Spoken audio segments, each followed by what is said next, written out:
into it. And so if you want to write something about the support that you feel or things that you can give. Okay? Things that you want to help with, Yeah. things you might want to Not ask for supposed to give support. of yourself, but yeah. Okay, so once we kind of get that a bit more organized, we will then start to group people to match up with the needs and the wants and things like that. Okay? So we're gonna continue on with our support thing, and today we have Miriam, and you're gonna stand here, right? Yes. All right, you on? We're on. On? Yes. All right, yay, go ahead. We're just gonna sit here. Yeah, I'll come to that, yeah, that's your card. And you can just write on one side, yeah, probably fill it out either. On one side, the support that you feel that you need, whether it's emotional, whether it's technical, whether it's physical, whatever it is. Put a name, number, and email. Yeah, name, number, email, okay? Okay, but maybe leave it for after. Yeah. Okay, all right, Mary, you're on. We'll all be together. Yeah. Okay. So I'll start by saying that I was a very lonely child in school. And growing up. And you know, growing up in that lonely atmosphere, I was this daughter of newcomers, New Orleans. My parents only spoke Russian. I had to translate for them all the time. I was a weirdo. I was like the only Ashkenazi kid in a 400 kid school. I was pretty much, or probably the only Russian-speaking family in the whole school. Like most of the school was Moroccan and Yemenite, and I was teased all the time, and you know, bullied and whatever, you name it. So, and you know, and like so from a very, very young age, I, you know, grew up with that increasing social anxiety, what we call it.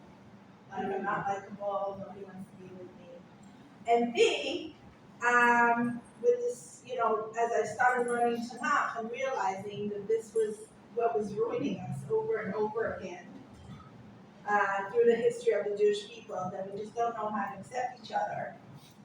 And you know, I just grew up with like this very intense, strong feeling that we gotta fix this from a very young age. So it's kind of funny, but Tisha B'Av was my favorite holiday. Because I'm like, yay, this year we're gonna get it, or we're really gonna learn to love each other. So, then again, so hey. So like I, you know, like so throughout my life, I was asking myself, so what do we actually do to change that? And how do we actually create bonds in spite of the fact that we're so different?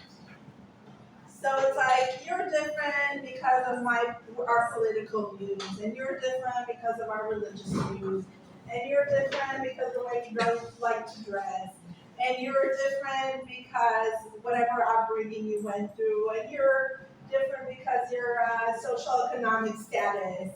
And there's like a bunch of different reasons why we won't communicate because of our differences. But then I realized that I can create bonds with anybody if I choose to look at what bonds us and not what separates us. Because if I walk around with the feeling of everything is separating between me and you because of either this or this or this or that, I don't create bonds with anybody. But if I walk around the world with a feeling that I can find something that will bond you and will bond me with them, and will bond you with me and you and Hana, Yaakov, Sarah, and whatever. And so like that, you know, and so that was one understanding that I came upon with. And the second understanding I came upon with is understanding that that you know that we always wait for a friend to outreach to us, to invite us to a meal, to invite us for a movie, to invite us for a coffee, to invite whatever, you know, to start talking at a gathering. You know, it's so hard, and you know, and so many of us grew up with that increasing social anxiety, and we need to fix that in our hearts. Because, you know, there's this plant, in Hebrew it's called altigabi. You know the altigabi plant? I looked it up actually. It's called in English something like mimosa puka or something like that. Forgive me if I'm saying it. Yeah. Exactly. The don't touch me plant, right? And with that energy of don't touch me. And we're very good with that. I like that. Like, and then we're get surprised that nobody touches me because I don't let people touch me and I'm not trying to touch them. So we want to change that in the world. We want to change it on a personal level and we want to change it on a social, collective level. You know, in England, they actually created a ministry of loneliness because they came to the conclusion that loneliness is number one or one of the number one factors of death in the world today. In the West. The West. Yeah, obviously in the West. Because Eastern countries know how to create bonds in a better way. They also have their issues. But yeah. The West are too busy surviving. Or they're too busy surviving, right. But still, they live in Kamula, they live like in a greater community, you know, closer. I remember when I was a child, you know, they say, you know, I used to live in Spot. So they say Spot started getting bankrupt the minute they invented air conditioners in the room. Because until then, everybody was just out on the street in the evening, and everybody would bonding. You know, and everybody came to the Spot for the nice summer evenings. But in the same way, you know, I grew up in Israel with heartfelt television. We had one channel, black and white, 2 hours of children's shows, 2 hours of adult shows, and that's that, right? So what did we do? Literally, I remember everybody knew each other in the building. Everybody knew each other's needs in the building. Everybody knew each other's needs in the whole neighborhood. I lived in a small neighborhood. And everybody would come out with their watermelon and cookies and, you know, and I'm from an Ashkenazi family together, and, you know, and I didn't have grandparents on either side. So the elder community of the neighborhood were my grandparents. And they're the ones who taught me how to bake cookies, right? Because my mom was completely off cookies. So they were my grandparents, and like we were like really, literally like family. And in the afternoon, everybody was sitting together, eating the watermelon that you brought, and the cookies that she brought, and the nuts or whatever cashews that she brought. And there was like literally a family scene here in Israel. As we grew bigger and bigger. You know, it's like I remember walking around in Tel Aviv new bus station in Tel Aviv in the early 90s. And it was just when I came back from my trip to New York, after not being in New York since I was a little toddler or something. And I was like in my late teens, and I went on my own to New York. And I remember walking around in New York and feeling the difference between Israel and New York. Because even in the early 90s, I still felt that Israel that I, you know, felt in my childhood. And then I came back to New York, I came back to New York and feeling, you know, that feeling of like, oh my gosh, you know, became New York. It really hit me very strongly, you know, at that time. And it was just in the time when the central bus station was built. So I remember coming, you know, like trying to stop someone to ask what time it is or what bus I need or whatever. And 10 million people coming across me, nobody can find a second to answer, right? And everything it's becoming more technologicalized and more, you know, we're becoming more and more distant. And we need to change that. Because it brings us more depression, more illness. We know that depression kills our immune system. You know, we want to revive ourselves and increase our vitality and become healthier and stronger and happier, not vice versa. So I want to do a little game with you, okay? And I'll put on some music. Okay, or maybe I can use someone else's phone to put out some music. Yeah? I don't know, just put on any music that you come across that you love.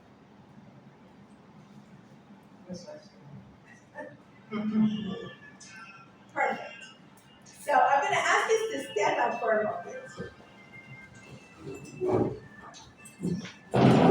And I'm going to ask you to walk around the room.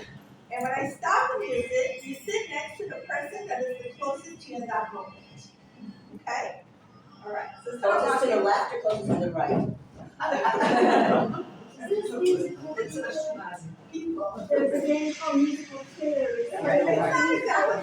Yeah, it's almost There's enough chairs for everybody, we're not gonna end up on the floor.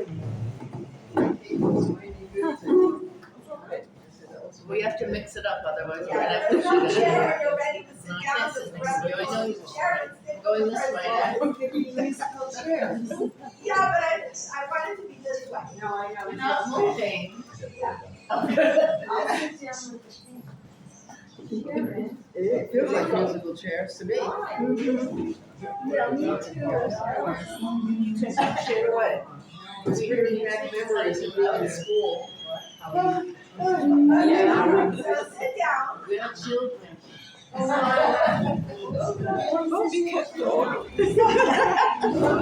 Sit down. But whoever's closest to you, please sit down next to them. Everything is knowing each other. You can get to know each other. So, how many people are here? We say 5, 8, 10, 12, 13. I think I have enough. 14 with the bathroom. Want to come sit down?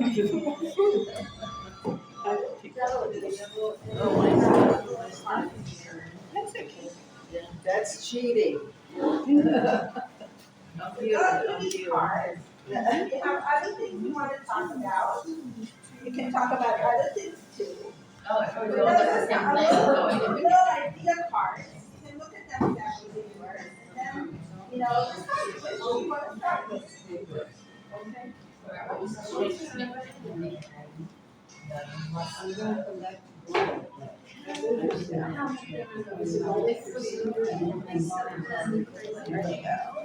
Okay? Yeah, you can choose. There's also on the back of one of them. One of them has on the back also. Yeah. So try to see what intrigues you. What's the name?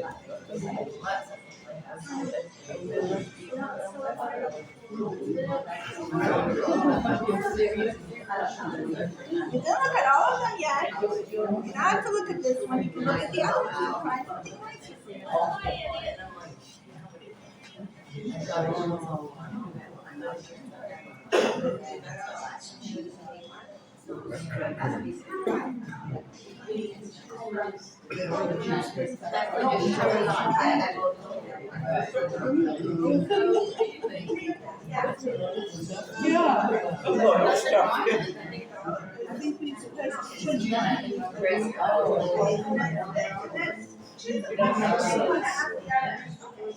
So now look at all the cards.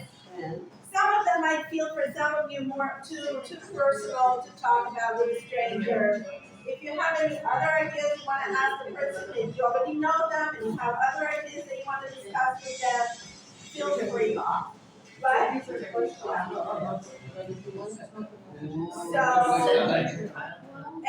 and see like what you can talk about. And I'm giving you like 10-12 minutes and see what you find in common. I want you to find something that bonds you, puts you into a good conversation. How many minutes do we have? 10-12 minutes.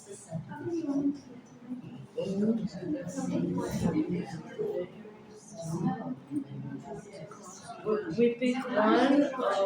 You can